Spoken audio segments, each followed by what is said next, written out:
Okay, well, we're already going, so I think we've got enough people in. So welcome everyone to, I don't even know what episode we're up to now. We're still quite young, but let's just call it the round 23 episode of the Supercoach Hub podcast.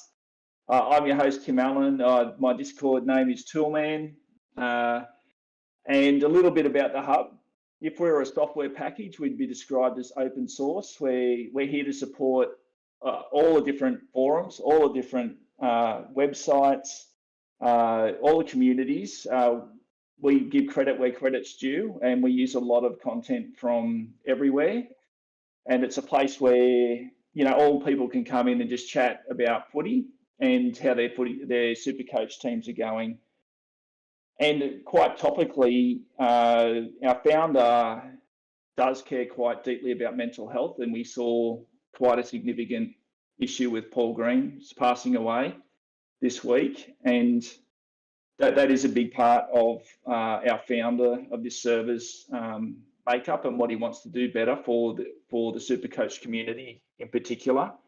And I invite you to have a listen to the podcast that Poolman, who's a regular panel member, and a few others did. If you want to find that podcast that talks about those issues, just look at on Poolman's Twitter feed. It's Poolman SC1, and I think Troy's going to post it in the links in the chat. So I'd also like, if you're there, there's a chat button in the top right corner. Please click on it and discuss amongst yourselves the issues we're talking about tonight, and also pose questions in there as well. And if we get time, we'll have a read and we'll see what we can address in the podcast. In terms of our guests tonight, we've got another wide and new and varied panel. So I'd like to introduce Barry Atling. Barry, how are you? Yeah, good. Thanks, Toolman. Thanks for having me on tonight. Yeah, no problems at all. So we were just discussing before, why is Barry Atling your Discord server name? Yeah, so my actual name is Ian, but yeah, it might get confusing. So if everyone on here knows me as Barry, it's probably easier. But I just had a mate that I used to live with in my early 20s, and instead of like shortening names, he used to like to turn words into names. So basically, Barry Atling is like battling. So B Atling, that's the initial. So it's kind of like a self-deprecating okay, so name, there's a longer story here. Why did he think you were battling? I don't know. Just as I said, just sort of like a self-deprecating name instead of showing off. Just saying that I've been using it for a little while with Supercoach, because I was sort of trying. Is it relevant for your Supercoach career? Is it battling? I've been head to head for a long time, so I've had a bit of success. But I definitely say I've been a bit of a battler with the overall and trying to get my head around that. So yeah. Yeah. So let's talk about your career. How long have you been playing? So I've actually been playing since it started. Initially, it was just head to head for a long time.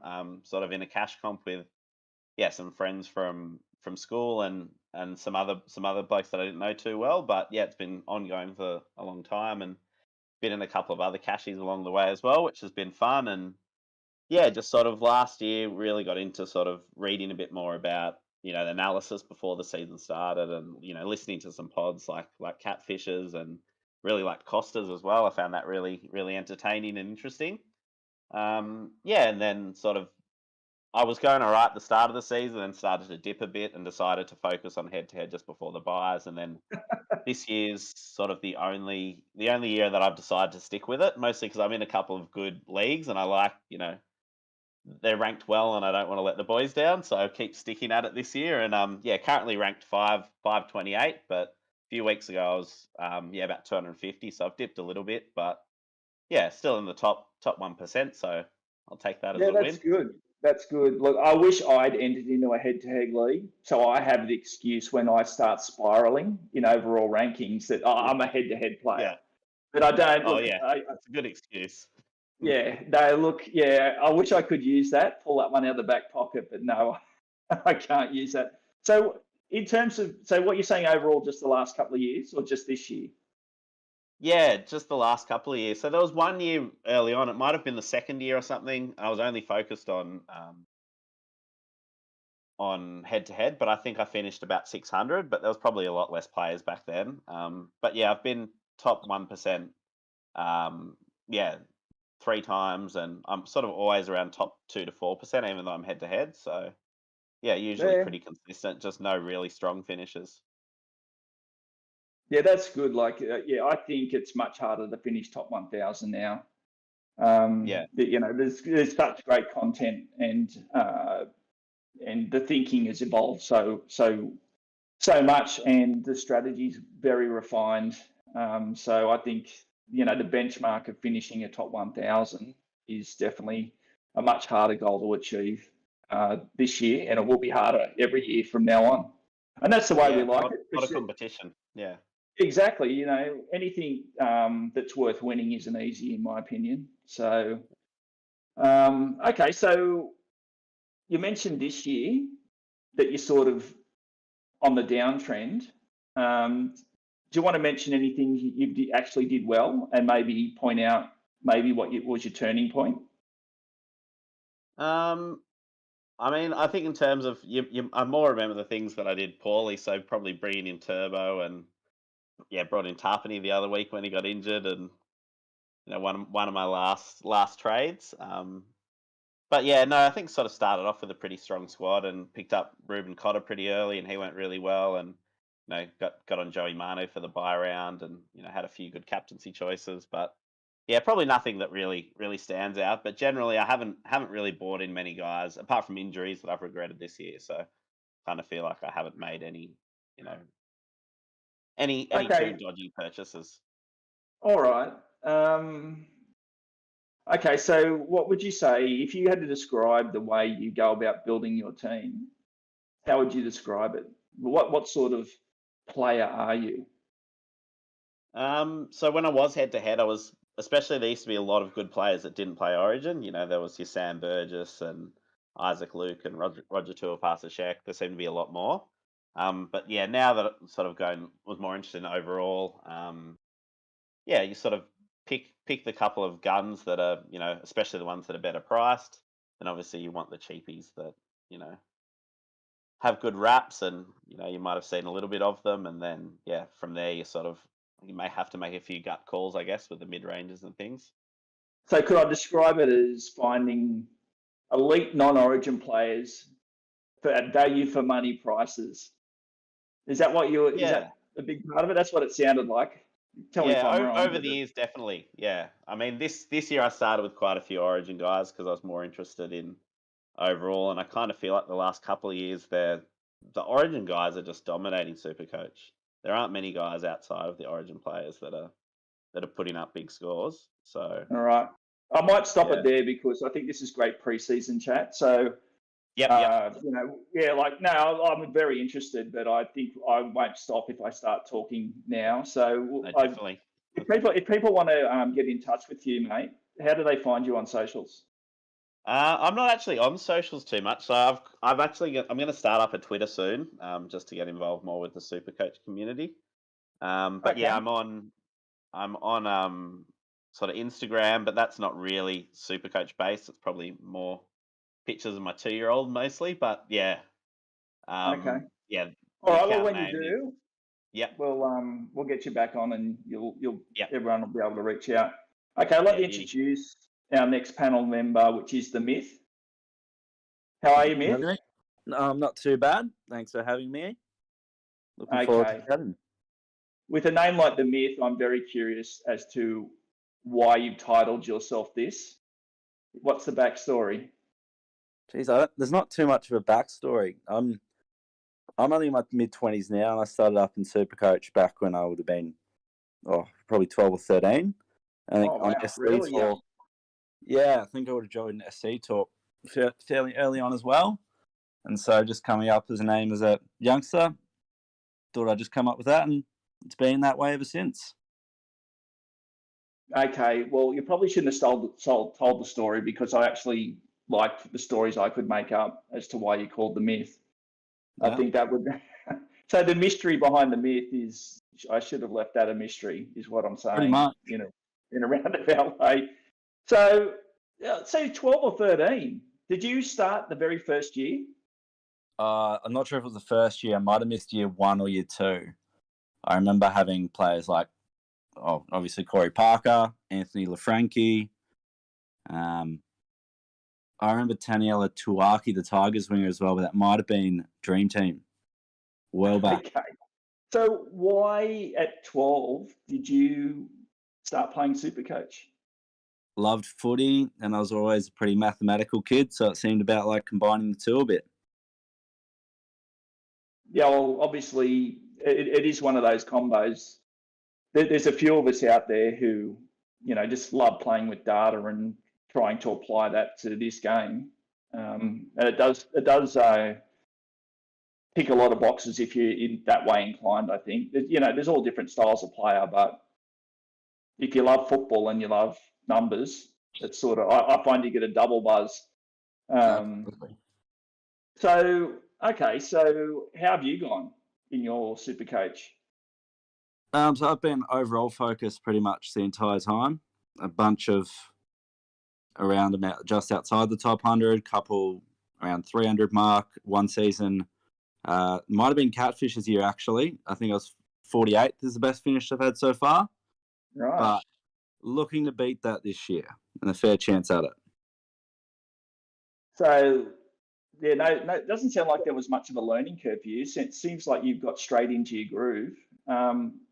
Same question, how would you describe your style of coaching, super coaching? I'd say it was pretty similar in terms of used to be targeting those non-origin players and really trying to build for that buy schedule. So when COVID hit 2020 and 2021, I found that the style and that style of what I had playing actually wasn't very effective, and I had my worst couple of years over 2020 and 2021 because it was a lot shorter term focused, seemed to be more beneficial. The longer term strategy didn't seem to work for me those years. And so I've gone back to this year more of a strategy of going, what players can kill me?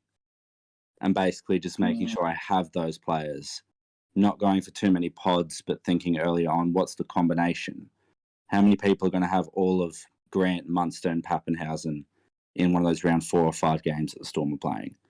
And relying on that as my way of sort of differentiating my side. Yeah, I think, nice. I really like some of the points you just made. Definitely we should get you on in the preseason when we're discussing, how to build teams, because I like that let's put combos of players together, which has been mentioned a little bit. I've heard it mentioned on other podcasts, that it's probably the new level that we all have to go to, because just one individual is not enough anymore to sort of separate yourself from the pack. So I like some of that thinking. How are you going this year? So I'm sitting in 26th at the moment. So it's been a pretty good year, a pretty good month. I haven't really been towards the top throughout the season. I came out of the last bye around 176, and then I think I just went to 94th and to 38th in the space of 2 weeks. I had really sort of surged out of the buys, and a couple of good purchases. Cam Murray 2 weeks ago before he's 130. Handy. And yeah. Handy. Yeah. Okay. So I'm sure you've looked. How far out are you out of the money? How far away in points are you from 10th? What's the gap?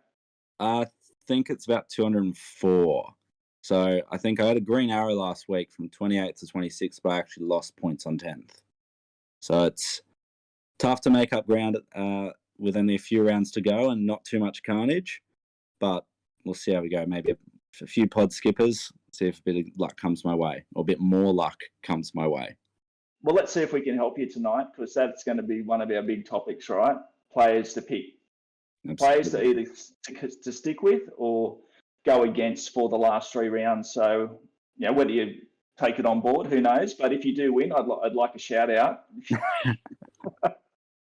So how can people find you, Myth? How can they find you on socials? Similar. I'm not really on the socials too much. I'm just on the Discords at the moment. Just like to keep it. You're on the dark web. That suits your title better. Your dark web. Pretty much. Okay. Dark corners of Discord. Love it. All right. Okay. Time to introduce the final panel member. You might have heard of him. Catfish. How are you? Good, thanks. Thanks for having me on. Oh, no problem at all. How long have you been playing? Probably I started in like 2010, 2011. Very casual, just invited to play Supercoach by a work colleague in, a really small head-to-head league. So yeah, it sort of lit a fire and I got really into it and I thrashed them all in head-to-head early on. And then I moved on to the overall challenge after I found NRL Supercoach Talk around about, I think 2014 was when I found that site. And then, yeah, started trying to play overall shortly after that. All right. Have you put sunscreen on? No. I just think maybe you should apply some because I'm about to blow some sunshine your way. So I remember SC Talk 2016, and I remember this new voice or new poster, Catfish, unbelievable volume of posting. Did you do anything else besides post on SC Talk that year is my question to you. I definitely did. I was still working and I just happened to work a job which, it was very easy for me to just jump on for like 2-3 minutes and, have a quick read. So I was able to stay, up to date on the posts and stuff quite easily. And it was also the first year where my kid, my eldest was he was 1. So he was waking up a lot at night. So yeah, I'd be online at 1-2 in the morning on the phone, just reading. I'm like, well, what else can I do? I'd be reading and researching Supercoach. So yeah, I'd be posting at all random times as well. And other people were around too. So I'd get into conversations that way too. I don't know if anyone said this to you, but until that year, Supercoach Talk was like how I would characterize a lot of blog posts where it could spiral between being very helpful to very one-upmanship. I've got this, you made a bad call. And I felt that the year that you came in, that 2016 year, you really lifted the tone. So this is the sunshine coming. Like, you were just all help. Very, very constructive, always willing to help. No, and you were at a very high rank late in the season, and you were still like apologizing for, oh, sorry, I'm just not going to tell you what I'm going to do this week. It may slightly hinder my chances, but then sort of still giving your best ideas away. It really did lift the whole tone. I don't know if you received that feedback before, but I felt like, yeah, here's my opportunity to sort of give you a pat on the back. So I'm going to do it. I'm going to take my chance. Maybe anyone said that to you before? Oh, look, people have said I'm generally a pretty positive guy. So I think that I like to think that carries through in the way I try to conduct myself.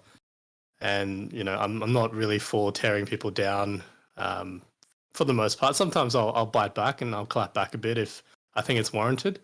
But yeah, for the most part, I'd rather say nothing if I can't say something positive or constructive generally. Yeah, well, I was a lurker. I consider myself a lurker. I was a taker of information. I'm like, I'm just going to steal everyone's good ideas and apply them and never give any of my ideas. But you sort of flipped that on its head because you won that year and you pretty much gave everything away. And I was like, that's impressive. So I won't ask you about your best finish because, it did. Unless you want to add anything that you haven't said many times before.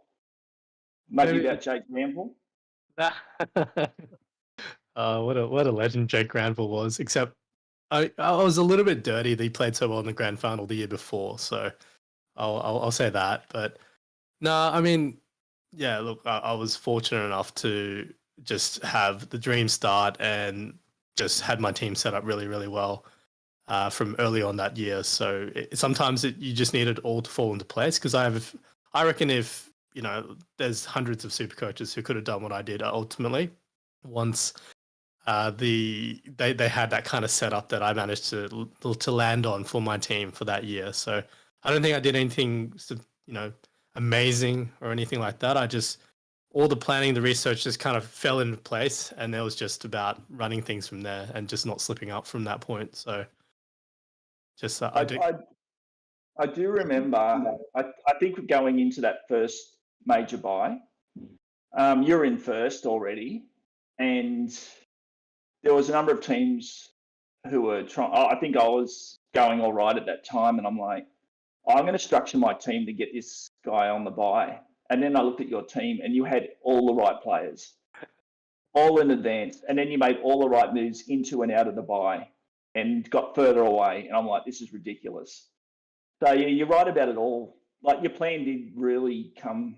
You just kick goal after goal through those buys. I really recall that. Is that how it felt for you?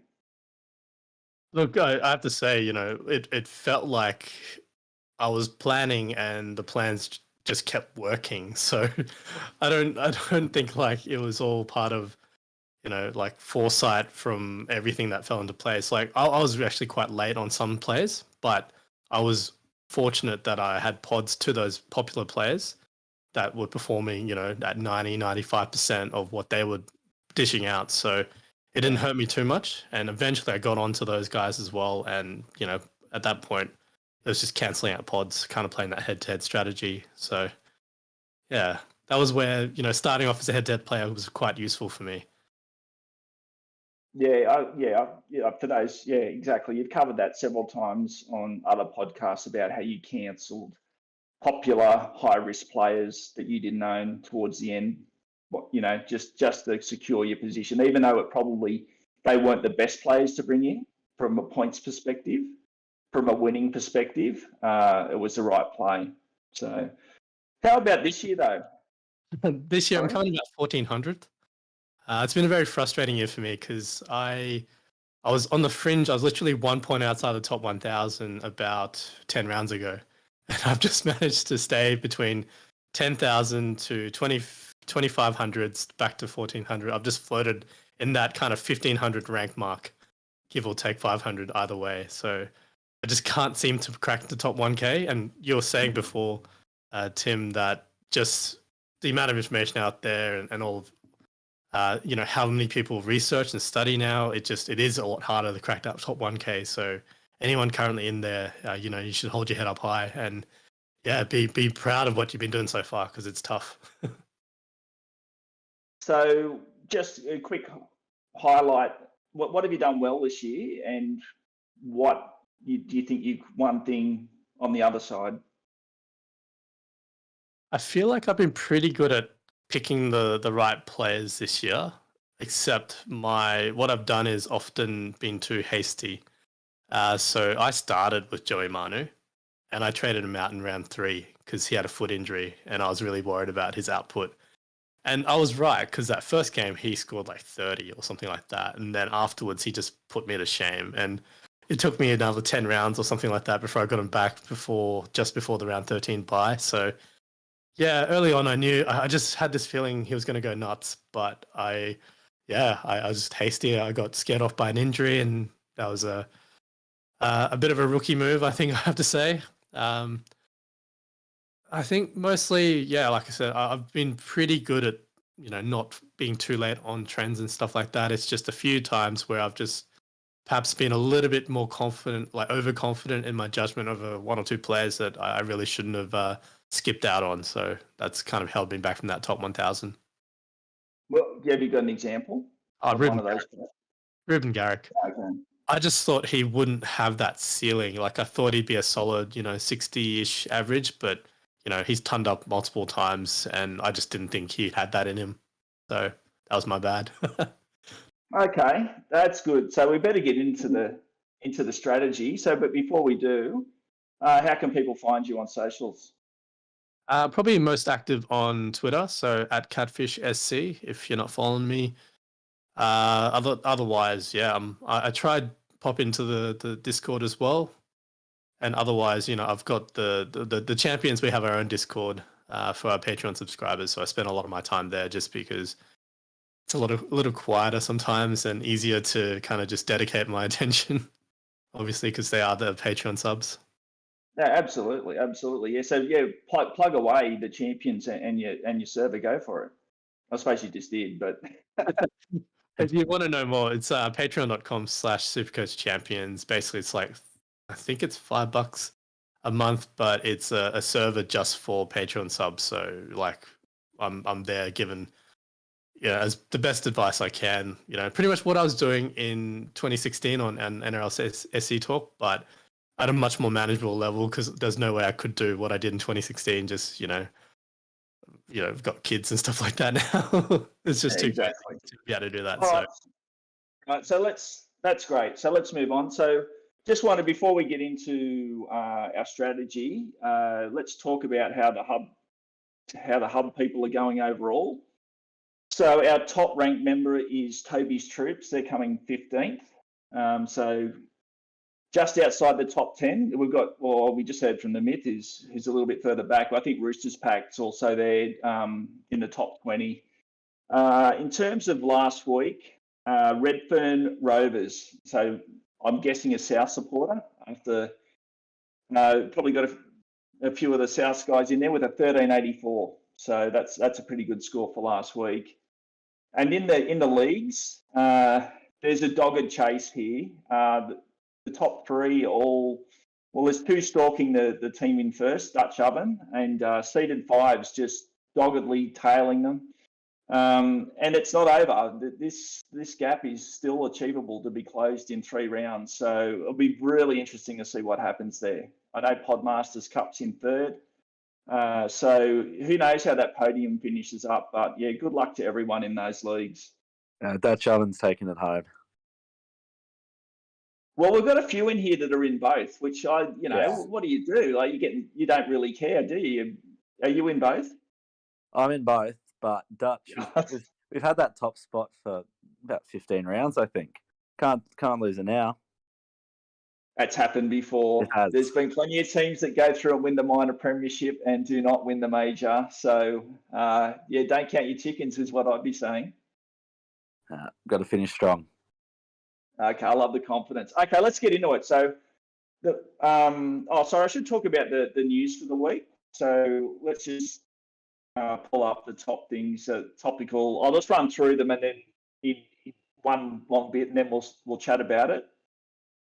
So we had the Knights and Kalen Ponga and what's going on there. So I think we should definitely touch on that. Latrell's groin injury, we'll talk about that. Campbell Graham's back, Hammer's back, so does that influence Drinkwater? Tapanay's back with a rib injury. We've seen what NRL Physio says about output post-rib injuries. For a few of us, Moses and Hughes have come back at halfback, which would make a few coaches very happy. And Talakai and May are both sitting again. So who wants to throw a comment on any of those issues? Let's talk. Taylor May just got added to the Panthers squad on the wing. Sorry, so I missed that. Has he been moved out of the extended? That's the recent update on the Panthers squad, the 24-hour cut. Well, I've just gone from 17 to 18 active players, so I'm the happiest super coach in the world. I now have a decision to make. Okay, so that's unreal. Okay, let's talk about the Knights. I don't want to talk about what's going. Well, we don't have to get into the detail, but it does feel like there's a lot of off-field issues with the Knights. I think there's risks. It feels like there's risks between players. There's risks between, and more so between the coach and the players. And I just can't see how they can perform the last 3 rounds. If I had a choice, I don't know who's playing the Knights this week. It's Raiders, I think. What do we think? Like I can't see the Knights doing anything but poorly for the last 3 rounds. What are our thoughts on the Knights for the last 3? Barry, you got any thoughts on it, or you can't imagine them doing well. All the issues with Clamour as well, and Yeah, they've got a few guys out too that they just don't seem to have much attack in them either. I think, Milf's tried his best. He's, shown glimpses, but apart from that, they don't really have much of a spark there. So yeah, I think it's going to be a tough finish to the season for them. Yeah. Okay. Be happy Look, to I don't think we play need. anyone that's against them in Supercoach. That's for Yeah. sure. Look, there's a few teams that are flagging. Maybe I'll just talk about that. The myth. Who do you think are the sides besides the Knights who were just soft matchups for the last 3 rounds? I think the Warriors away from home. We know they've been leaky. They've been leaky all year. Cowboys this week, Panthers next week. I'm one that doesn't have any Cowboys in my team, and I'll be not watching that game for that reason. Because Is that what you do? Just not watch? I do sometimes. The TV goes off a little early, but yeah, I'd be very happy if I owned a few of those cows. Drink water, Holmes.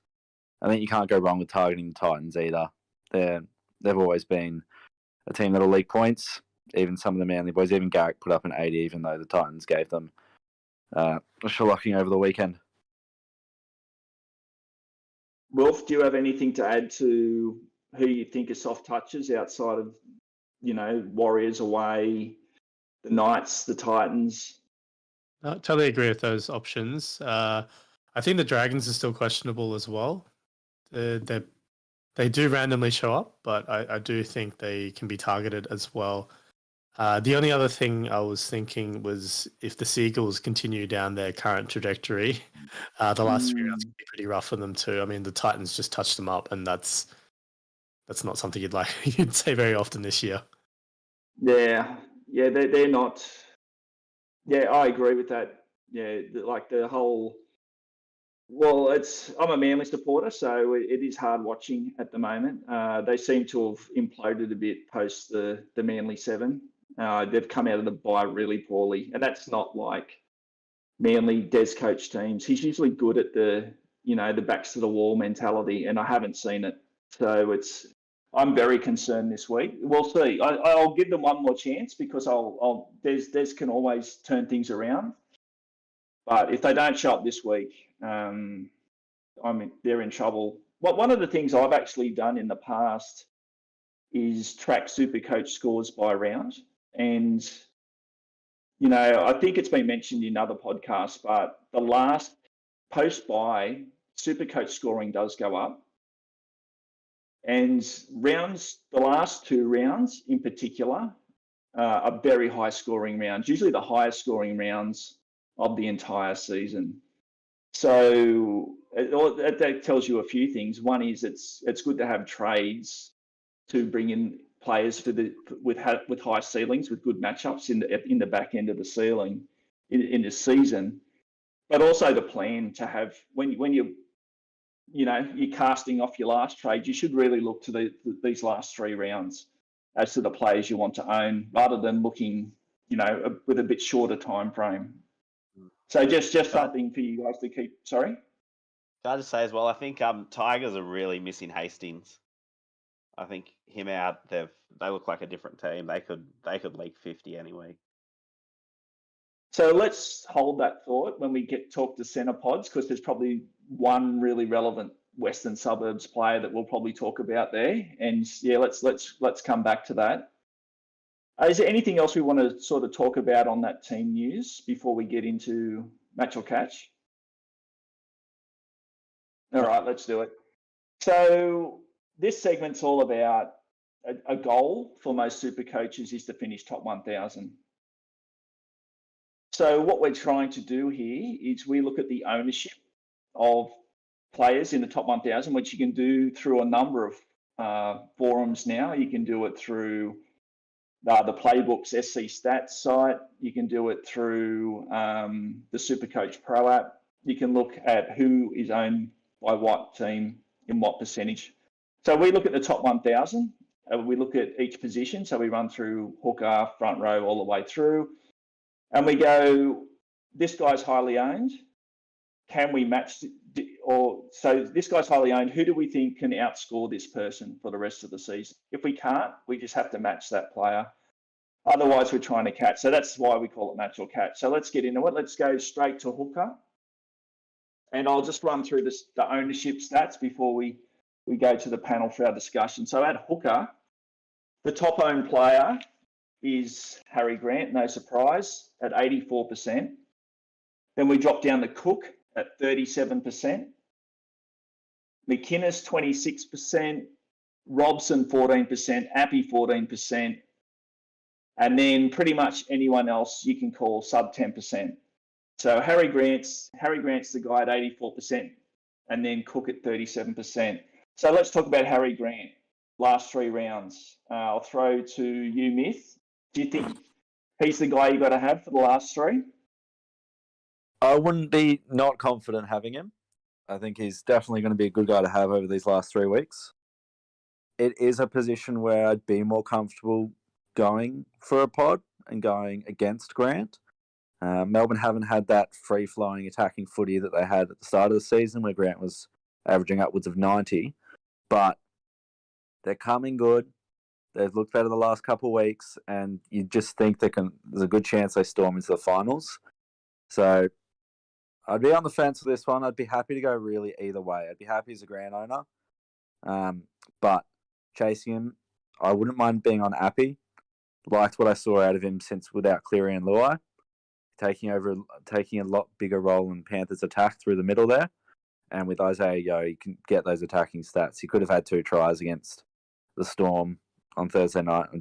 He's the one I'd be wanting to have if I was going against Grant. Nice, I like that. Barry, thoughts on hooker? Yeah, I think I'd probably match with Grant. I do like the Appy shout, and if I was going an even bigger pod, I really liked what I saw from Cheese. I think if Cheese gets 60 plus minutes, he was busting tackles. I think Melbourne looked so much better when he was on the park, I think. And he made a lot of tackles too when he was out there. His base is going to be big. He looks like he's got some attack in him. But yeah, he definitely doesn't have the ceiling Grant does. So I'd stick with Grant. They don't have a top 4 spot locked in yet, so they'll probably won't rest him. So yeah, I think I'd probably match. Yeah, I like what you said about Brandon Smith, but can you really go a 60 to 55 minute player? I know, like the eye test, yes, he passed, but yeah. Can you go a 55, 60 minute player up against Grant or a Cook? Yeah, probably not. No. Yeah, I saw what you saw in that last game as well with Brandon Smith, and I definitely ran my eye over him. And then you just look at the minutes and you just go, really, can I do this? Wolf, what are your thoughts on this hooker position? I think with Cheese, I mean, honestly, to me, that's the only week I've seen this year that he's actually looked quite good. Actually, no, I lied. The other game was really early in the round, I think round 3, where he just came back and had an absolute stormer of a game against the Eels, I believe. But outside of that, he's just been so disinterested and checked out for most of the year until last week. So honestly, I don't think I could do to go with Cheese. I think if you are going to port up, look, I think Cotter needs to be mentioned. He's a really juicy price at, I think, 518K, and he's building. Like last week, he just absolutely he looked back to almost his best, and I just think he's going to keep building each week here. Cow's gone back to a 3-forward bench with Hammer on the bench as well, so I just think his minutes will be really safe. He just scored, I think, 71 in base and base attack in 57 minutes from memory. So, yeah, really impressive. I do think I would rather match Grant if possible. I just think despite the Storm playing poorly, Grant still got a 3-round average of something around 70, 75. So if that's the Storm going poorly and he's doing that, I wouldn't be surprised if he manages an 80 average for the last 3 rounds just from 1 or 2 extra attacking stats. It doesn't take much for him. Yeah, interesting. So the guy I had marked down, for my opinion is I don't think there's a clear standout to either Grant or Cook, and I'm not changing horses if I have either. I don't think there would be the need to. But the one I had marked down, if I was to try to catch them, was also Reuben Cotter. I like the Warriors this week, and I like his work rate. He would be the guy I'd go. But my overall advice is I don't think this is the position to try and make up ground. I don't think there's clear standouts above the top two where you could sort of go, I'm going to the mid 200 points behind. I don't think you can get that in this position. So I think we should be turning to other positions, which we'll do right now. So let's talk about front row. I'll just run through the ownership here. So we've got IPAP at 99% owned, followed by Lolo at 55%. And then a fair few people held Tapane. He's at 50%. Then Haas at 49%. And then we drop way down to Clemmer at 12%. And then anyone else you can think of is Uberpod. So just going through IPAP and Lolo, Haas and Tapane, all over 50% owned. Basically, everyone has IPAP as FRF1 and one of the other three I mentioned in their second spot. So I'll come to you this time first, Catfish. What are your thoughts here about trying to go past the field with someone else outside of these four guys? This is not the position to chase. If you've got, IPAP and then one of the other three, just ride with it. I don't think it's worth burning a trade or spending time in this position. Barry, what are your thoughts here? Yeah, much the same. I think the only person that a little bit interested in would be Tino, but he's at prop, he's at 13. He might get be getting less minutes, but I don't know. Titans have a very soft draw in Dragons, Knights, and Warriors. Maybe they want to finish on a high. He might be on a bit of a personal high, just having the baby. He might come out and have a bit of a spring in his step. But yeah, it's probably not the position to waste a trade on at this stage. But if I had Tino, I'd be pretty happy, I think, to roll him out as a pod. Yeah, I think we'll touch on the Titans draw a little bit in the other positions as well. So we'll save that. Myth, have you got anything to add in the front row position? I'm with Catfish in terms of it's probably not the position to go for it. I think there is still opportunity there with some of the higher end guys. Tamalolo, for example, I think is a good one to be benching or anti-potting at this stage. Simply just thinking back to pre-Origin, when Cows got away from the Tigers, he didn't come back on for that second stint and only played that 26 or 30 minutes. I remember as a new owner and being up at the game, being quite frustrated that Payton would have put him back on. But I suspect that between now and the finals, there'll be a game where Cotter plays massive minutes, so he's got one of those big games under his belt, because I think they're better when he's on the field for the full 80. And I think Tamalolo could be the one that suffers as a result of that. Could be this week if they're smashing the Warriors. Would not surprise me if Tamalolo doesn't come back on for that second stint to give him a bit of a rest leading into the finals. Yeah, that's good. That's good discussion. I suppose where I was going, right, we're talking the two starting spots, and you're saying sit. So obviously you're saying if you've got Lolo as a reserve player, he's a good sit. And I agree with that. I think he'd be one of your candidates for those with deep squads where you'd be looking at and going sit or not. And I think we're talking pre-pod, Myth, about the context for a few of these decisions around squad depth and trade depth. What are your thoughts? To just share what we were discussing before the pod on, where you might go with such dilemmas. I guess it's just factoring in the quality of the players you've got left out of the squad this week. So a lot of us, I'm assuming there's not many that are going to have any more than 2 or 3 trades left. Most of us are either going to be out 1, 2 or 3 left, and with maybe 2 or 3 players outside of 17. But those guys outside the 17 might be guys like Lolo that you might want to sit, a Max King, or a Brandon Smith that you might not be comfortable with, a Taylor May that hasn't been in that good form. And just factoring in how many trades you've got left, how many injuries is it going to take for you to have to rely on some of these guys? Or is that final trade left in the final round to go for a big upside pod over playing a Max King type going to be a better use of that final trade? Yeah, I think with all this discussion, that context needs to be taken into consideration about when to pull the trigger. Like, is it this round? Do you save it for round 24, 25? Let's cover that a bit now. Catfish, have you got any thoughts on maybe holding your move with your last two trades for maybe not this round? Yeah, I mean, obviously, if you're playing head to head, then you're going to have to burn the trade if you need to use it to win. But for overall, I definitely like. There are some juicy matchups, but I don't feel like you have to burn it this week. I might be tempted just to hold off one more week, or even sitting, for round 25. Like we saw last year, there was just so many restings, and if you had 2 or 3 trades in that last round, you could have caught up, 100, 150 points in 1 week just by being able to swap out 2 highly owned guns that just got rested.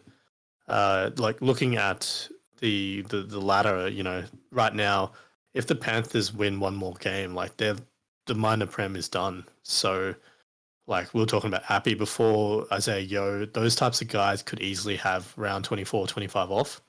I don't think they're going to go mass restings because obviously the Panthers still want to have a bit of form in there. But, right now those 2 guys are carrying the team with no Cleary, no Luai.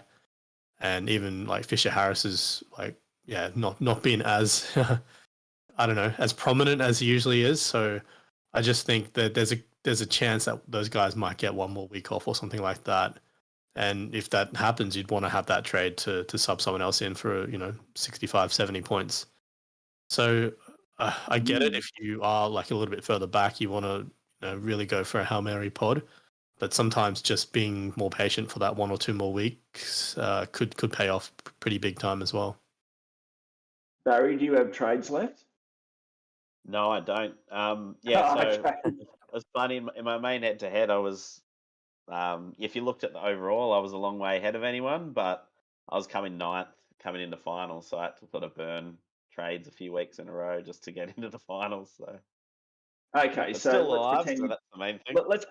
let's pretend you do have trades. Would you Yep. be pulling the trigger this round? Let's say you got 1 trade left. Would you pull it this round, or would you? No, would you there's sit no on- one this round that I don't have that I feel like I would need this week. Drinkwater would tempt me, but yeah, maybe Hammer being on the bench makes that a little less interesting, or a little less of a slam dunk. All right. Okay, I think that was worthwhile discussion around just the context of your squad depth and your trade depth, about considerations for what we're discussing here. So let's move into the back row. So in the back row, it's not as concentrated. So the top owned player, there's a bit of a spread of a field here, is Olakau'atu at 57%. Then we go to Gus at 53. Cam Murray has gone from nowhere 3 weeks ago to 44%. Not big Fafita, Daniel Fafita. There's still that Andrew's still hanging around. So David Fafita's at 43%.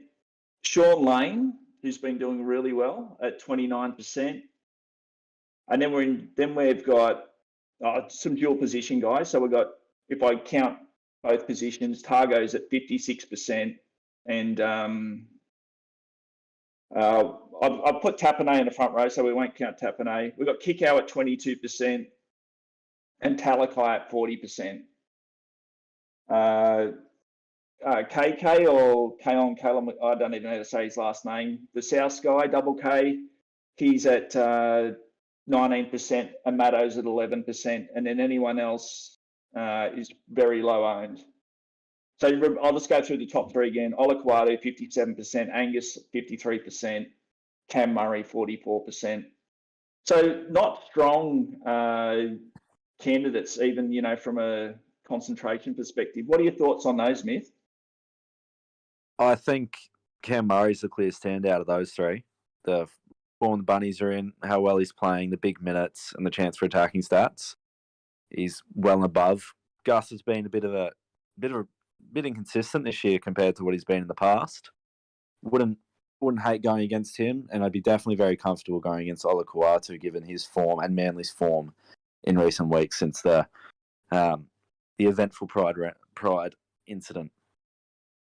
Okay, just so we don't ruin all the content for our other guests, just give me one guy you'd go up against those 3.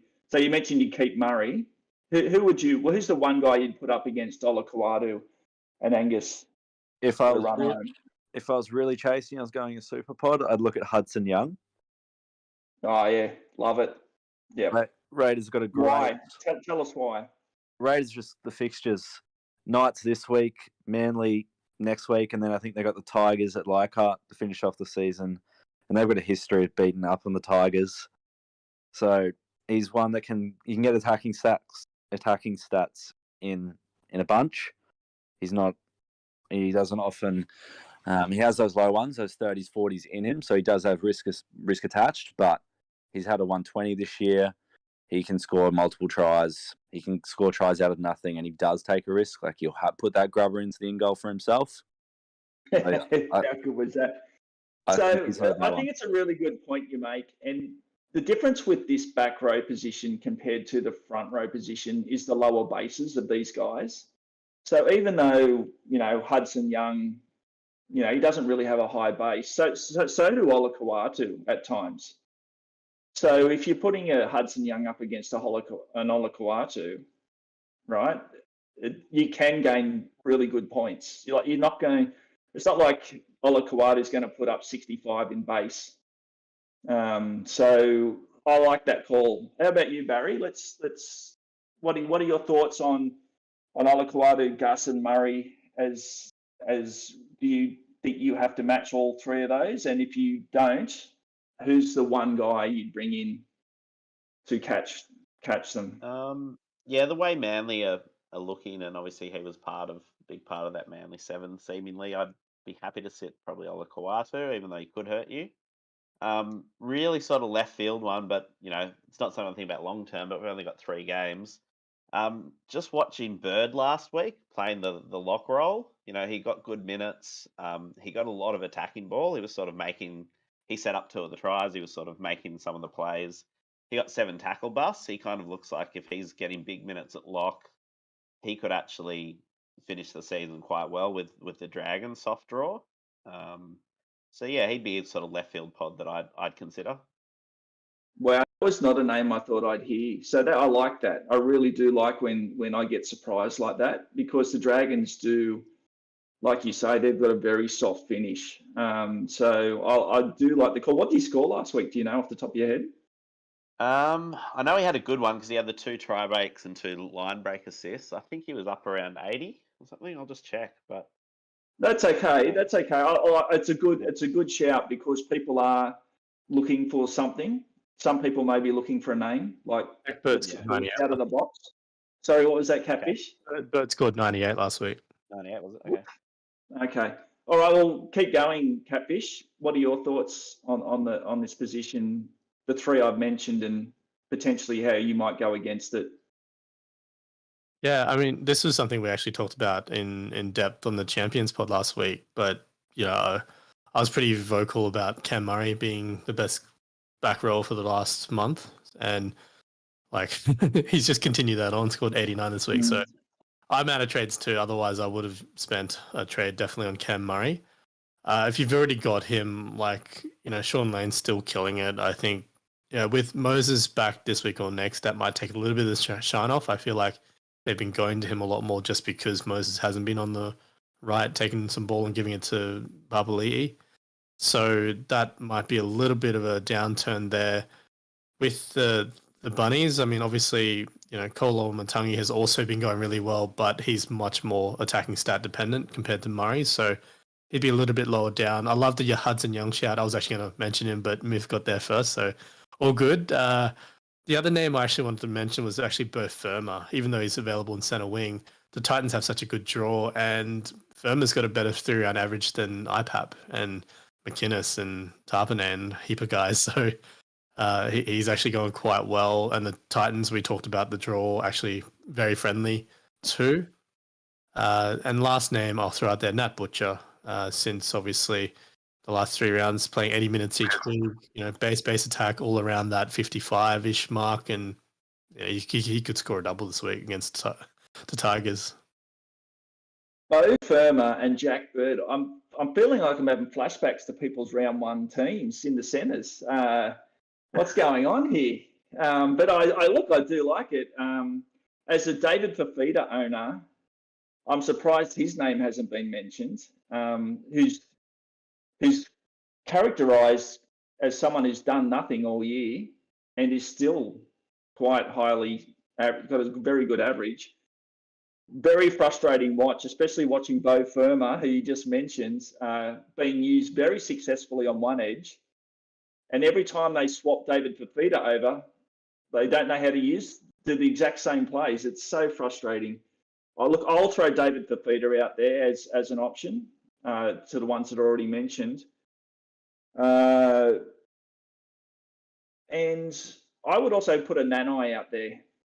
I know he hasn't delivered, but Nanai versus the Warriors, I would be very, very confident of this week. And he may score enough points this week that it doesn't matter what he does the next 2 weeks. But if it was a choice, I'd probably go Young over a Nanai. But I also agree with the comments on Murray. If you don't have Murray, that's where you should go. He's very hot, and I like Lane as well. Lane would be very high up my list. Okay, let's move into the back line, halfback. So let's look at the ownership. So we've got Hines at 95%. Then a huge gap from Hines. It's Hines, then Daylight, then DCE at 24%. Jerome Hughes, 16%. And then another huge gap to Moses at 3%. So anyone else is like 1%. So it's really Hines, then no one. Anyone else you can think of whose name isn't Nicholas Hines is a pod here. I'll go to you, Barry. What do you think in the halfback position? I think you've got to have Hines, but I'd be happy with having Benny Hunt to partner him at halfback with their soft draw, and he's having a great season, and he's probably due to have a really big game Supercoach wise. So yeah, I think he'd be a pretty good option for your second halfback to finish off the season. Yeah, I think in this position you really are talking about a reserve spot. I can't see why you would be trying to anti-pot Hines. The Myth, what do you think about halfback? Yeah, you can't anti-pot Hines. He's just too good of an accumulator. He gets one try assist and it's a 90 for him. It's a bit insane how he does it. I think at halfback, I've got Cherry there at the moment, which I'm not too thrilled about with Manly at the moment. That 20 odd against the Titans. If going for a pod now, I'd stick with my Raiders team, Jamal Fogarty, as a real sort of out there pick. Those fixtures and all in day games for the Raiders, just there's got to be points in them. They're playing basically every team that's struggling, that's down at the moment. Knights, Manly, it's just such a good draw, and he's goal kicking. He's got a big score in him. He had a 150 last year, so we know he can hit that ceiling. So if he can do that, he does that once in these next 3 games, and it'll be more than worth the trade. So I've oscillated back and forth on Fogarty. I identified him a few weeks ago as a good option for the run home, and then I watched him play, and I'm like, he doesn't have the ceiling because the Raiders just don't know how to score tries through their back line. It's very forward dominant. And I'm like, he's only going to get a try assist off a kick. So I was like, I'm not sure of the ceiling. But then I watched him last week, and he came very close. He came very close to actually putting up a very good score. And I was like, ooh, Carpene back, I think, opens the door for him. So yeah, I think Fogarty is a very good option there. Catfish, what do you think about the halfback? Yeah, definitely. I don't mind the Fogarty call. He's got a very safe floor. I mean, just last week I think he scored 47 with 0 attacking stats, so a couple of goal kicks. So yeah, gets stuck into his work. I do question the ceiling. I know he's hit that 150, but I think that's his one score. Like maybe he's got like 2 over 100 in his career, maybe a bit more. But it's just been very rare for him to get those attacking stats. He's very much more of a controlling half, especially when he does have Jack Whiten next to him, and they obviously lean on Whiten to create a lot of this stuff as well. I don't mind the shout though. I definitely with the draw, it's there's worse start throws. I think if you want someone for this week, Sammy Walker stands out. I mean, the Roosters are running hot.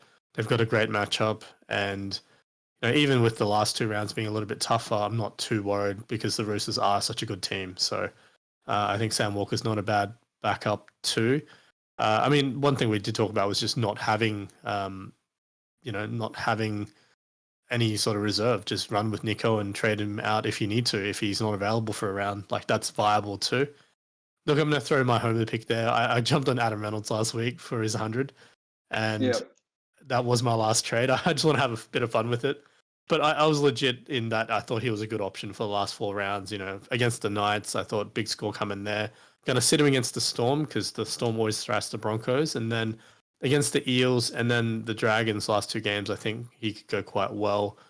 Reynolds has always gone well against the Eels. He's got a career average of 64 or something like that, albeit most of it with the Rabbitohs, but he's still playing on the right edge. And if anything, he's more involved attack-wise with the Broncos than he ever was as a Bunny. So, look, not a trade for this week, but if you still have a trade next week and you're considering a halfback pod, Reynolds for round 24, 25 is not a bad shout in my eyes.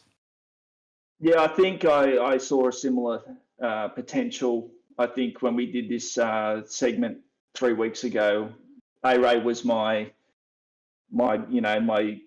catch candidate in the halfback position with the 3 Suncorp games into Dragons last round. I think that's you obviously saw that as well. So yeah, who knows how he goes against the Storm, because the Storm haven't been the Storm of old. They're not as good, but yeah, I think you're making the smart call benching him with Munster. Okay, I want to ask you this. Do you think Munster plays fullback? Just off topic for a sec. I tend to think he will. I mean, I'm pretty sure in the post-match interview, he alluded to continuing to play fullback. So obviously it's not his call, but I mean, why would they change such an effective formula? He's so good back there. I just think he'll play there. Yeah, I do too. So yes, I think benching A-Ray this round is a good call. I'm going to throw in my 2 cents on the halfback. Obviously, Hines, crazy. If he is 95% owned, so if you're listening and you're in that 5%, please bring in Hines. But I reckon no one. I reckon bring in Lockie Miller. It's a good the shout. Sharks on the wing. That's where I'd be going for ceiling as a reserve play in the halfback position. My only concern with him is, will he hold that position the next 3 rounds? With Talakai waiting to come back, you'd think Talakai comes back in the centre and Tracy goes back to that right wing. So you might only get this week out of Lockie Miller from this point onwards. Yeah, I hate when you just post a fatal flaw in my advice, but yeah, that's a really good point. Really good point. It might be just a 1-week play, but if you need the money somewhere else, I think Lockie Miller would be a good play for depth as well, right? Because if you lose your main halfback, I'd definitely be. Oh well, actually, it doesn't work, does it? Because he won't be playing. So fortunately, I can't edit that out. That's already all recorded, all that blunder. So we'll just move straight on the 5'8". You could hope that Tracy moves into the halves to cover Hines, maybe. But oh mate, thank you for trying to dig. I'm in the hole. Don't jump in with me, Myth. Tracy could go to 14. Who knows? There's hope. I've got more company in the hole. Okay, thanks, guys. Let's go to 5'8". So we got Munster at 92%. Then another big gap to Dylan Brown at 41%. Now, I'm not going to talk about Dewey. We'll save Dewey for the centre line because I think that's where you should be putting Dewey. So it goes Munster 92%, Brown 41%. Drinkwater, I will count him even though he's dual at 28%. Cody at 14%. Burton at 9%. And I have to mention this, Brimson, 0%. No one has him in the top 1,000. Okay. Wolf, thoughts on 5'8"? Yeah, look, I think you've got to have Munster. So if you don't have him, just make sure you get him. But outside of that, I don't think any of the options are really screaming out that you have to bring him in. And if you're going to pot up, I really like that Brimson chat is really good. I was going to bring him up if no one else did. Just that, again, Titans draw, quite favourable. They are somehow, like, Tanner Boyd being there, like, I don't rate him as a player, but he seems to be playing his best footy that he has all season. He seems a bit more comfortable playing that 7 role. So him clicking with Brimson is probably a good thing. So, yeah, I definitely don't mind that shout at all. Yeah, good. Okay, Barry, thoughts on 5'8"? No, I totally agree. Months is a must-have. If I had Drinkwater or Brown, I wouldn't be trading them. But yeah, if you really needed something different, I definitely think Brimson would be the one, the big pod that could do some damage. Myth? Yeah, same boat. Got to have Munster, especially at fullback. Brown or Drinkwater, both still good options. If you've got them, there's definitely no point trading them. Although there could be a case to sell Drinkwater after this week. Rabbits and Penrith in the final 2. If you're really chasing, you're flush with trades, and you're looking all right, could be a nice switch to Brimson. But outside of Brimson, I'm not sure there's anyone else really worth having a left field crack at. Yeah, I think we move on. I concur as well. Same thoughts. It's Munster, and this is, I think we've covered a few positions now where it's a bit hard to catch up. So let's move on to centre, where I think there is more fertile ground for trying to make up. So in centre, we've got Manu at 90%, Garrick at 85%, then May at not 59%. I wasn't going to mention May, but now May's back in. 59% for May. Tungo at 56%. Holmes at 48%. Mulatalo at 44%. Talakai at 40%, not playing. Dewey at 36%. And then I'll mention Toto because he's 29%. And then anyone else is sub 30% after that. But I think I've mentioned all the main players there. So Manu, Garrick, May, Pungo, top 4, with Holmes and Mulatalo not far behind. So we'll go to you first, Smith. Any of those players I've mentioned, do you think you have to match for the run home? Oh, you've got to match Manu. He's everywhere at the moment. He's roving all over the park. He's putting up about a 50-point score with no attacking stats, and he looks dirty when he's not actually getting them. He wants those tries, and he wants those barge overs from dummy half, and he's just going to keep trying them these next few weeks. And those tries, I don't know about you guys, but seeing a player I'm anti-potting have a barge over try is about nothing more frustrating. Do you have him, Myth? Yeah, so I've done the same thing as Catfish, actually. I started with him, sold him before price changes, which hurt, but brought him back in for the buy and was lucky to loop him on his big 190. Yeah, there's going to have to be a new phobia named after every time he goes into dummy half and you're a non-owner, because I have that. He's the scariest guy I've ever seen as a non-owner. At dummy half, I want to cry before he even picks up. I'm yelling at the screen, Manu! And you hear the opposition doing it now as well. They're yelling his name out every time he's at dummy half. He is a scary. Okay, let's. That's very painful for me to talk about. What about the next guy, Garrick? Let's talk about Garrick because he's 85% owned, and we've mentioned Manly's form. So, what are your thoughts on Garrick for the last 3 rounds? Do you have to match him, Myth? Well, I actually used my second last trade to bring him back in last week for Tamalolo, thinking that they'd really turn up. Yeah, I thought they'd really turn up against the Titans, and I captained him. I was thinking they were going to be. I was real confident going into that game with Captain Garrick, Olakuatu, and Cherry Evans. Didn't go that way, and now I'm thinking whether it would have been a good one to go against him. I definitely would have been You've had some time to selling him. Yeah, okay. But if you've got the depth to sit him, it could be worth it potentially against the Sharks. But at the same time, his floor seems to be quite good as well. So even if he doesn't do anything, he gets his runs, he gets a couple tackle busts. He's a good goal kicker. So even if you do bench him, he still probably could put up a 50 without doing much anyway. So still a very comfortable play. Your thoughts on Reuben Garrick? Do you have to match him or can you beat him? What do you think? Or is that for me? Yeah. Sorry, Barry. Yeah, that's Yep. for you. Yeah. I think, Garrick is definitely not as strong a player as Manu, but he probably is a clear second, to be honest, in the centre wing.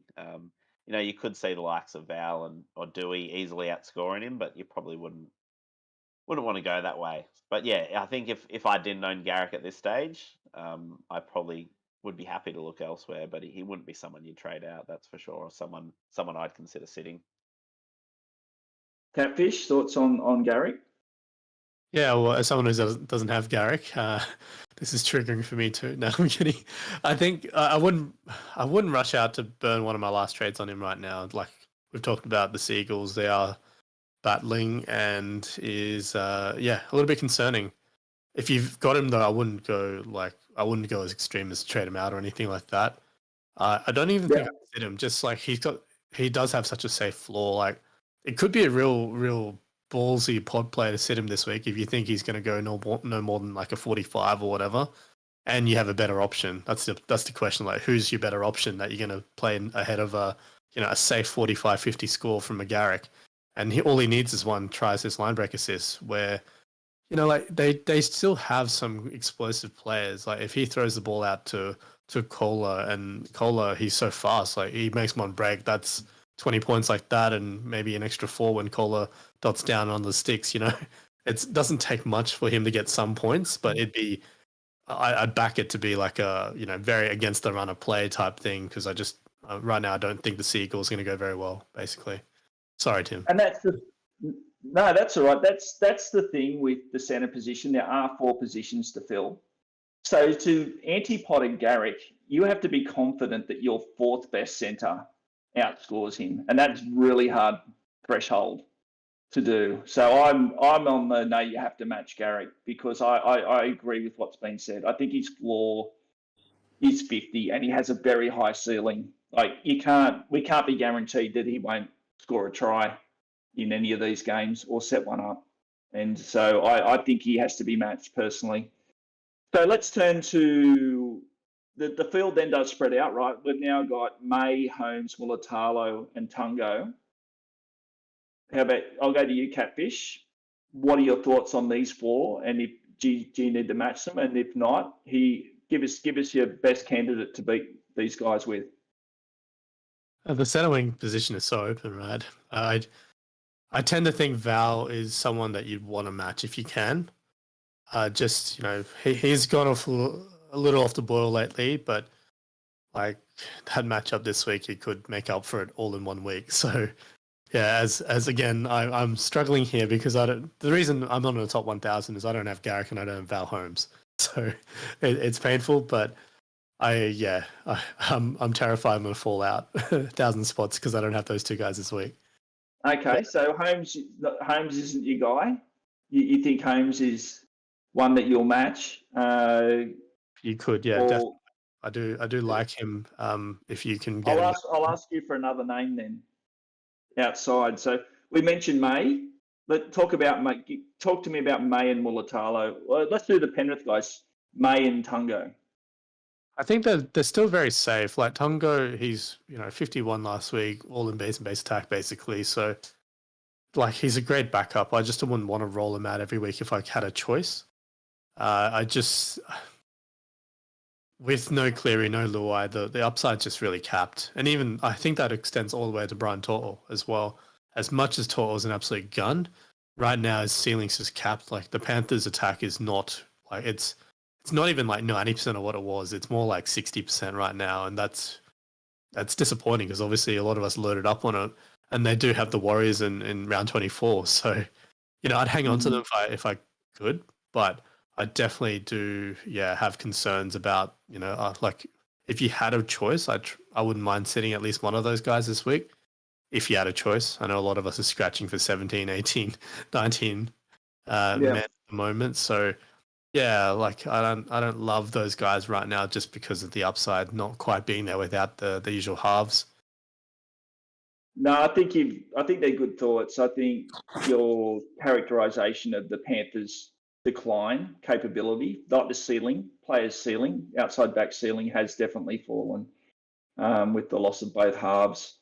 Barry, I'll come back to you, Catfish, if we get some pods that haven't mentioned. You got some in, but I'll go to Barry now. Barry, thoughts on this centre position outside of Manu and Garrick? What do you think is the best plays?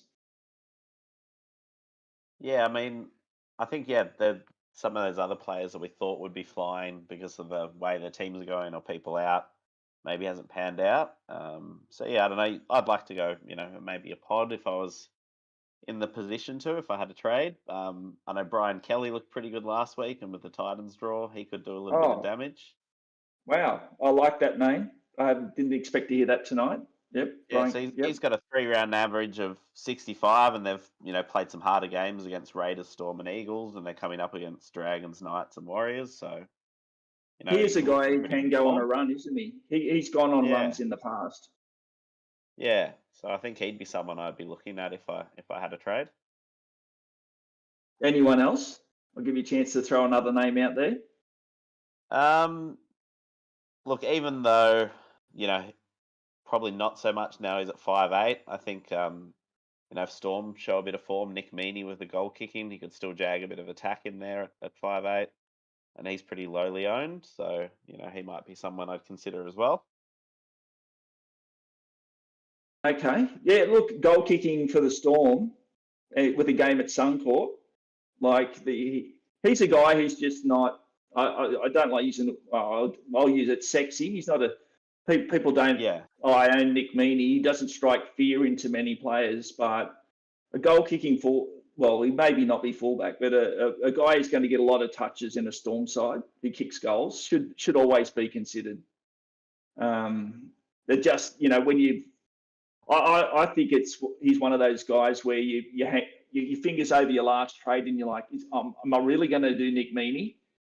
That sort of goes through your head. You feel way more comfortable hitting that button on a Cameron Murray or a Tedesco or a Latrell. That it's a much easier decision. When it's Nick Meaney, it's hard to push that button. Myth, what about you? Well, first, it was funny that you mentioned Meaney. I actually traded him in for that Warriors game and then proceeded to trade him out the following week for Murray. So I had a brief relationship with Nick Meaney. Very, very short-lived, and that's gold. But he's no longer in my side. But I think the four players you mentioned, the Val, Ronnie, Tago, and May. I'd definitely be taking a pot against them. Val's scary this week, but then Rabbits and Panthers in the last two. He is still a centre, and so we've seen a lot of the times teams can thrash them. They can put 40 or 50 on, and the centres can get very little of that attacking stats. Mm-hmm. I was going nuts with his offloads those couple of weeks, but it's come back to his baseline last two. So I'd happily take these guys on. The two big names I've been thinking about, Jesse Raymian has sort of been the forgotten guy out of that Sharks back line. He's putting up good base. He's putting up good scores. Sharks have quite a good run, but again, same thing. He is still a centre, even though he can have that big game and has had that big game. He still does interest me. It wouldn't surprise me if he goes a 3-round average of 75, 80 to finish the season. The one I'm more looking at is for more next week, and that's Selwyn Cobbo. Wouldn't be one I'd go for this week, but I was just having a look at his stats before. He's got a 10-round average of about 73. So he's been. I didn't realise that it stretched over that time span. That's interesting. He's been flying, and that's with two low ones. So there was about 18, and there was a 20-odd in there as well. But the Eels have conceded a lot of points to right wingers, and the Dragons concede more points down that edge. Lomax is a good defender, and Sua as well on that other edge, so they leak a few more points. Where it used to be Moses Sully. Now I think Moses Mbai is playing there, so I don't mind Cobbo against that Eels left edge, and then against that Dragons left edge as well.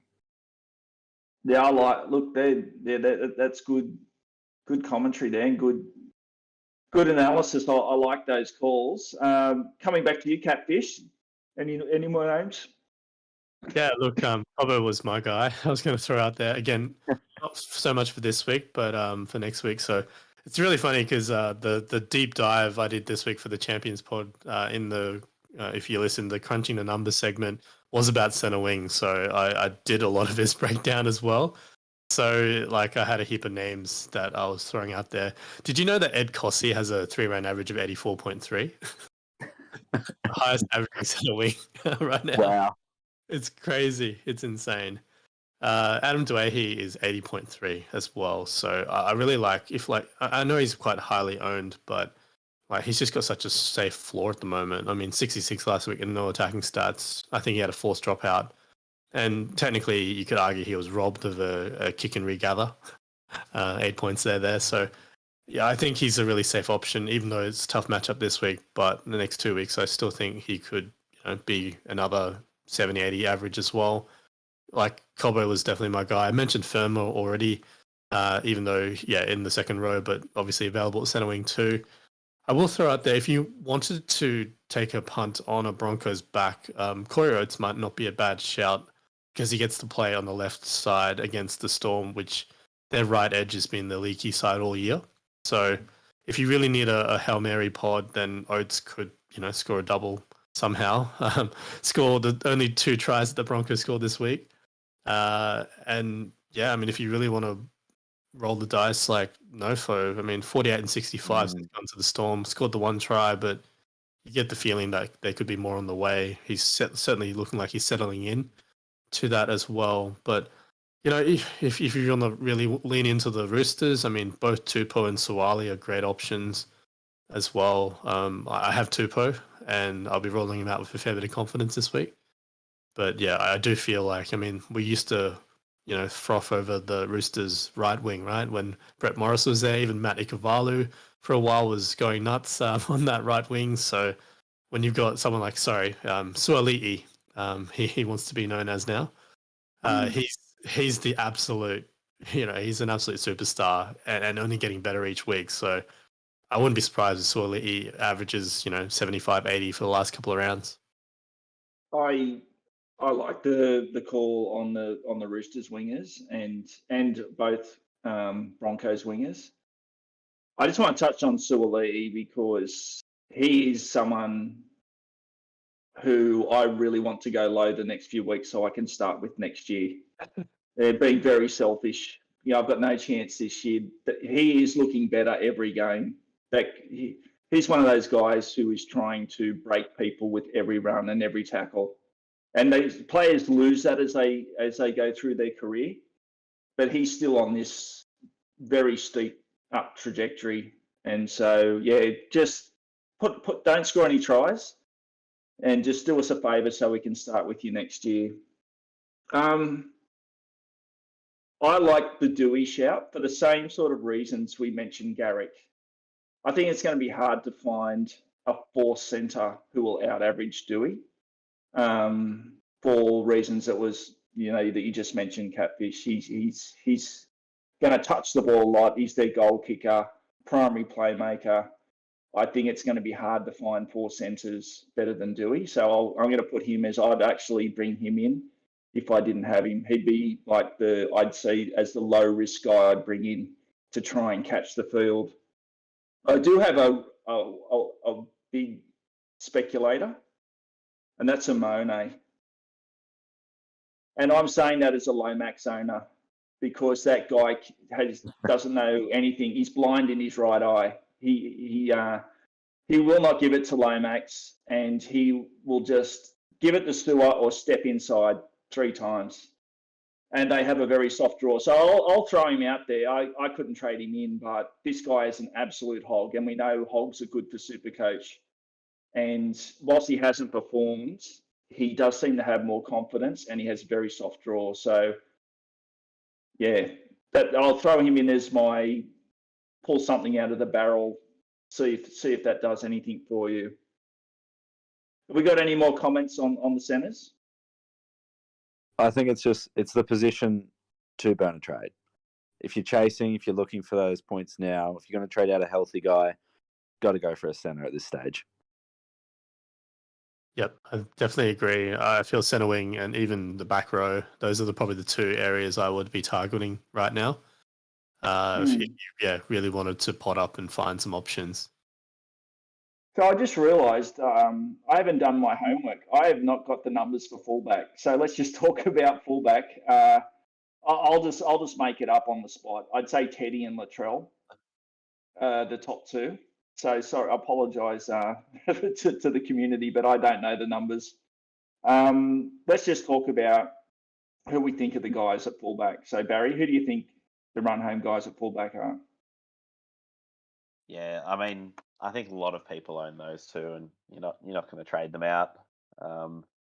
Few people might, maybe if they miss the boat on one of them, might have Drinkwater, who, as we sort of said, could go well this week. And then if you had a trade, you'd probably want to offload him. I'd say he can go quite low in tough matches. So if you couldn't afford a Teddy or a Trell, I don't know, maybe Savage could put up a few big scores with Canberra's draw. I know he's starting to sort of warm into the role, it looks like, and he could maybe do something. Just really quickly jumped on and had a look at the numbers. So Teddy, 92.1% in the top 1K. Latrell, 83.9%. And then the next highest owned is Drinky at 6.2. Val, 3.9. Hines, 30 teams currently have him at fullback. Garrick, Manu. So Gutho, 7 teams in the top 1K have him. And that's pretty much it. One team with Dylan Edwards. Ballsy. One team's got Kellen Ponga. Thanks for doing that, Catfish. Appreciate it. Doing my work for me. I'll pay you double. Myth, what are your thoughts on fullback? Yeah, it's just got to be Teddy and Latrell, doesn't it? If they're just superstars, and we've seen what Latrell's doing at the moment. He'll take 6 or 7 runs and score 100 points. And he'll do it that in 40 minutes at the moment. And then Teddy's just Teddy. I mean, I think, if you don't have the cash and you need to get someone, Xavier Savage is a great shout with the Raiders run. And if you're desperate and that's what you need to do, then it's not the worst option. Yeah, I'm not going to add much more to that. Catfish, do you have any more to add in the fullback position? I was going to say that if you want another Hail Mary, like along the lines of the Xavier Savage, Jaden Campbell, again, it's that Titans draw, the Raiders draw. I wouldn't do it myself, but if you're really, really struggling. Okay. Let's put would you sell Teddy or Latrell to go Campbell? No chance. No way. Okay, that wraps us up. Look, I really appreciate. It has been a long chat, so we'll round up that. Hopefully, we've helped a few of you, at least work out what you're going to do there. So we'll now turn to VC, or let's just talk captain choices in general. So this is any player outside of your team. So I'm having a bit of a throat problem. Catfish, who do you think is the best C candidate for this round? I think the real obvious one is Teddy. Just the SCG playing. It is a night game, which is not ideal. It's a little bit slipperier there, but I mean the matchup is fantastic, and I think they're the shortest odds favorite this week for all of the teams. So hard to go past that. Myth, you got anyone? Do you agree with Catfish that Teddy's the guy? He's the obvious one. I think I'd be quite tempted to actually go Manu if going for a rooster in that game, just because of how hungry he's looked, the roving. I mean, Teddy's big score did come without Manu in recent rounds. Granted, he does have some big scores this year with Manu at centre. But, I mean, I'm really looking for out there at the moment. As I mentioned, I'm chasing points. If I finish 12th compared to 50th, it's not really much of a difference for me. So I'm chasing that 10. So I'm like a lot of other options this week as well. Munster up at Suncorp. Death taxes and the Storm thrashing Brisbane at Suncorp. They're the 3 things that are certain. So I don't hate going straight C on him. I think a lot will VC him. Also for Fafita. I think Fafita's going to explode in one of these games. I think we'll see a 120 from him one of these last 3 games, and no reason it can't be against the Dragons that have just had their finals hopes extinguished. All good shout, Smith. Barry, what are your thoughts on captains for this week? Yeah, I'm on Teddy at the moment. If I'm behind in my head-to-head, I might switch to Manu. But yeah, the only other person I've really considered is Munster. I think Storm don't mind playing up at Suncorp, and I'm pretty confident that he will run out in the 1 jersey. And he definitely seems to have a bigger ceiling there. So yeah, he's another one to consider, I think. Yeah, look, my opinion is those Roosters guys, I like both of those. But if Munster goes back to fullback, I'm probably pushing Munster up into my top captaincy candidate. Any thoughts on VCs for the round? Early VCs? I'll go to you, Myth. I think Munster in that relatively early game. Any of the Cowboys can be good options with Drinkwater and Val Holmes. I don't actually hate Latrell either. With the Rabbits' form and his form, I just think he could tear anyone apart. Even the groin issue is a bit concerning, but for those of us who might be forced into an early VC, you can do worse than chuck it on Latrell. Barry? Yeah, at the moment I'm thinking Munster and then C on one of the Roosters, but yeah, I haven't really got any big. I'll do the loop, and if not, then I'll be looking at probably Teddy. Wilford? Yeah, my original combo before Latrell got hurt was I was going to VC him and Captain Munster, but yeah, with the news, I just don't think Latrell's going to play, but I have to wonder if he's going to goal kick, and I tend to think he may not. So I'm most likely going to go VC Munster and then Captain Teddy, just play it super safe. Or if I feel adventurous, I'll pivot to a Manu or Tupou.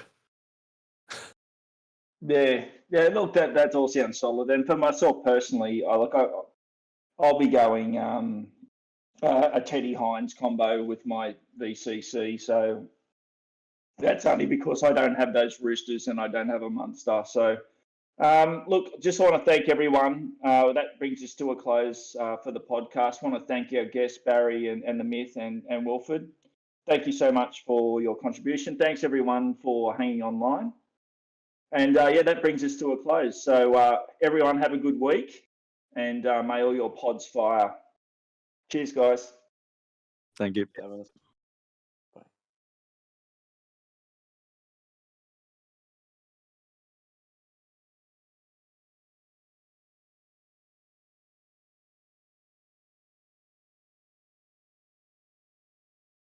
And that concludes this evening's presentation. May the Supercoach gods be kind to you this weekend.